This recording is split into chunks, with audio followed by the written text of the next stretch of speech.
Alors bonjour, chers frères et sœurs en Christ. Bonjour à tous ceux qui regardent notre chaîne YouTube. Alors je rappelle que nous faisons des enseignements en langue africaine essentiellement. Et ces enseignements sont traduits en langue française. Nous faisons également des enseignements en anglais, mais c'est essentiellement pour l'anglais. Alors, cet enseignement de ce jour va porter sur une langue africaine, n'est-ce pas, qui est beaucoup parlée en Afrique, qu'on appelle le Bambara, le Bamanakan, ou le Bambara, ou le Djoula. Alors, donc, d'aucuns appellent ça le Djoula, mais la source, c'est le Bambara, le Bamanakan. Alors, donc, j'ai la Bible, donc nous tenons compte des Bibles. Donc, nous avons les Bibles africaines, en langue africaine, et nous allons faire les traductions en langue française. Alors, et en fonction des Bibles que nous aurons, donc la parole de Dieu qui viendra à nous, nous allons faire d'autres enseignements en langue africaine. Mais pour l'heure, nous n'avons que cette Bible-là que nous avons reçue. Donc, c'est pourquoi nous nous concentrons sur cet enseignement dans cette langue essentiellement. Donc, nous sommes en train de rechercher d'autres Bibles en langue africaine et en langue Avikam, Avikam, le brillant, en langue Krou, dans le groupe Krou, donc en langue BT, en langue Dida, en langue Baoulé pour le groupe Akan, langue Baoulé, langue Agni, etc. Voilà, donc les langues sont écrites maintenant, donc nous pouvons aisément les lire et en avoir la compréhension avec l'aide du Saint-Esprit. Alors, donc, je commence notre enseignement sur le livre de Matthieu. Aujourd'hui, donc, je vous présente la Bible déjà. La Bible, voici la Bible en question. Donc, je ne sais pas si là je vois bien. Donc, là, voilà, je présente un peu bien. Voilà ce que vous voyez, c'est essentiellement écrite. Voilà, donc, je ne sais pas si ça voit bien. Voilà, donc voici la Bible en question, en langue africaine. Voilà. Donc, je vais commencer donc mon premier enseignement par le livre de Matthieu. Alors, Matthieu Kitabou, le livre de Matthieu. Bible Calan, l'enseignement biblique. Amatigi ni en Kisiba Yesu Christa, Kalaïdou Koura. Le Nouveau Testament de notre Seigneur et Sauveur Jésus-Christ. Donc je passe à la première page. Voilà. Yesu Christa Kibaru Juma Mi Sebena Matthieu fait. Donc le Nouveau Testament, donc la bonne nouvelle de notre Seigneur Jésus qui a été annoncé, révélé à l'apôtre Matthieu. Yesu Christa Buruju Seben, la généalogie de notre Seigneur Jésus-Christ. Luca Sava, Moani Sava, Bisavani Shegi. Donc Luc au 3, chapitre 3, verset 23 à 38. Matthieu, Kitabukele, Sevekele, Matthieu chapitre 1, verset 1. Niye Yesu Christa Buruju Semeye. Ceci est la généalogie de notre Seigneur Jésus-Christ. Yesu Bora Daouda Bonsona. Jésus vient et descendant du roi David. Donc, quand vous prenez la généalogie du roi David, qui est le père du roi Salomon, Salomon qui a régné sur la tribu de Juda en Israël, donc Jésus vient essentiellement du roi David. Daouda Bora Ibrahima Bonsona. Et le roi David vient de la généalogie et descendant de Abraham.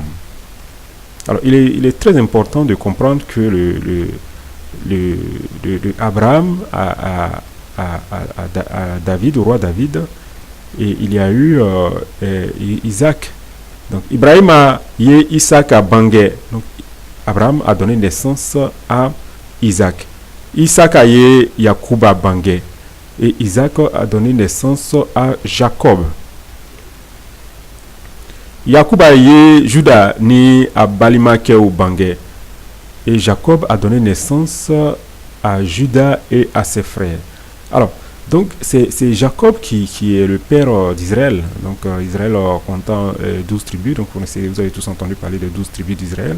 Donc Jacob ici a donné naissance à Juda et à ses frères. Donc essentiellement Juda, parce que la tribu de Juda, c'est à cette tribu-là qui appartient notre Seigneur Jésus. Donc notre Seigneur Jésus-Christ vient de la tribu de Juda. Alors, donc si je vais maintenant au verset 15, Tani Duru. Eliudu ye Eleazar Bangé. Eleazar ye Matan Bangé. Matan ye Yakuba Bangé. Yakuba ye Yusufu Bangé. Donc, vous avez ici Eliud qui a donné naissance à Eleazar. Eleazar qui a donné naissance à Matan. Matan qui a donné naissance à Jacob. Et Jacob qui a donné naissance à Joseph. Yusufu Kera Maria Macheye. Et c'est Joseph, n'est-ce pas, qui est devenu le mari de Marie. Marie est la mère de notre Seigneur Jésus. Yesu mi bewele Christa. Maria Maye au Bangé. Donc Jésus qui est appelé le Christ est le fils de Marie. Bonso yelema ko taninani kera Ibrahima ni Daouda che. Alors, donc, entre Abraham et David, il y a eu au total 14 générations. Oko bonso yelema ko taninani kera Daouda ni Israël mo chele wati che kata Babylone. Donc, entre la déportation, entre le roi David et la déportation du peuple des enfants d'Israël à Babylone, il y a eu 14 générations qui se sont écoulées. Bonso yelema ko taninani kera otuma ni Christa Bangé tumache. Alors, donc, entre la génération, il y a eu également 14 générations au final, entre la déportation à Babylone et la venue de notre Seigneur Jésus-Christ. Donc, pour résumer, entre Abraham et le roi David, il y a eu 14 générations. Entre le roi David et la déportation du peuple à Babylone, il y a eu 14 générations. Et entre la déportation du peuple à Babylone et la venue de notre Seigneur Jésus, il y a eu également 14 générations. Maintenant, nous allons voir la naissance, comment est né notre Seigneur et Sauveur Jésus-Christ. Jésus Christ. Jésus Christ a Bangé Kogo. La naissance de notre Seigneur Jésus-Christ. Donc vous pouvez trouver cela dans Luc 2, 1 à 7. Luca fila kele ni sebe ni wolonvila. Tan shegi Jésus-Christ a bangé kogo filet. Donc voici de quelle manière est né notre Seigneur Jésus. Abba Mariama Maminelen Tumbe Youssoufou fait. Donc sa mère Marie était fiancée à Joseph. Sans Okadje, avant qu'ils ne soient unis, Maria Maya Soroko aye konota ni sunuka sebala. Donc il se trouvait que Marie, qui est la mère de notre Seigneur Jésus-Christ, était enceinte par la vertu du Saint-Esprit, par la puissance du Saint-Esprit qui est venue sur Marie, voilà, et qui a permis que Marie soit enceinte. Alors, donc nous partons, donc nous suivons. Tani Konodon, donc au 19. Achel Youssoufou, tu es mortelé. Donc le mari de Marie, Joseph, était quelqu'un de bien. C'était un homme bien. A tout à fait qu'à Mariama Torotien, donc il ne voulait pas décevoir Marie. Aya latige, ayere kono, ko, ana ofuruko dabila, dogola. Alors, donc il voulait rompre les fiançailles en secret. Donc voilà, il voulait rompre les fiançailles en secret parce que Marie était enceinte avant que le mariage ne soit fait. Voilà, et cette grossesse que portait Marie ne venant pas de lui, Joseph voulait en secret pour ne pas décevoir Marie, pour ne pas la frustrer, voilà, pour ne pas lui faire du mal, voulait rompre, n'est-ce pas, la relation dans le secret. Alors qu'est-ce qui s'est passé par la suite?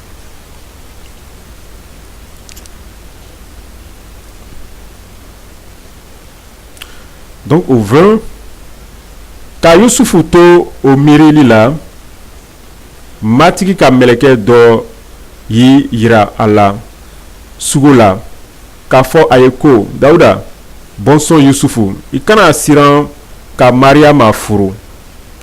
Donc Joseph pensait à rompre les fiançailles dans le secret. L'Esprit de Dieu lui a apparu dans le songe. Donc l'ange de l'Éternel lui a apparu dans le songe et lui a dit de ne pas avoir peur de prendre Marie pour épouse.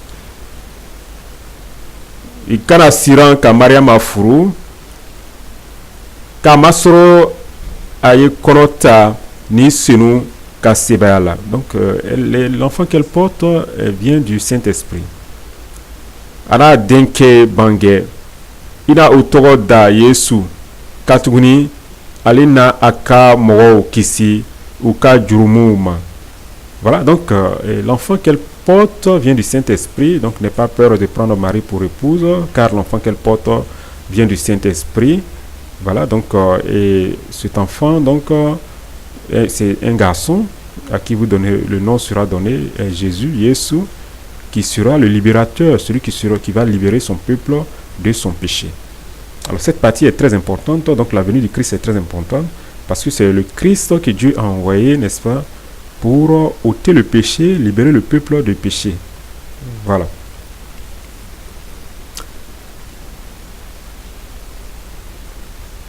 Oko bɛɛ kɛra ten walisa matigi tun ye min fɔ kira dɔ da dɔ la o ka dafa ko a filɛ npogotigi cɛ dɔnbali na kɔnɔ ta ka denke bange o tɔgɔ n'a da ko Emmanuel o kɔrɔ ko Ala bɛ an cɛma. Voilà, donc notre Seigneur, le Jésus-Christ, n'est-ce pas, et selon la voix du prophète et qui devrait venir, n'est-ce pas, serait également appelé Emmanuel. Emmanuel pour dire que Dieu est avec nous. Donc c'est cette prophétie-là qui s'est accomplie. Voilà, et aujourd'hui nous allons nous arrêter là pour cet enseignement et nous allons poursuivre par la suite avec d'autres enseignements. Que le Seigneur nous bénisse. Amen. Amen.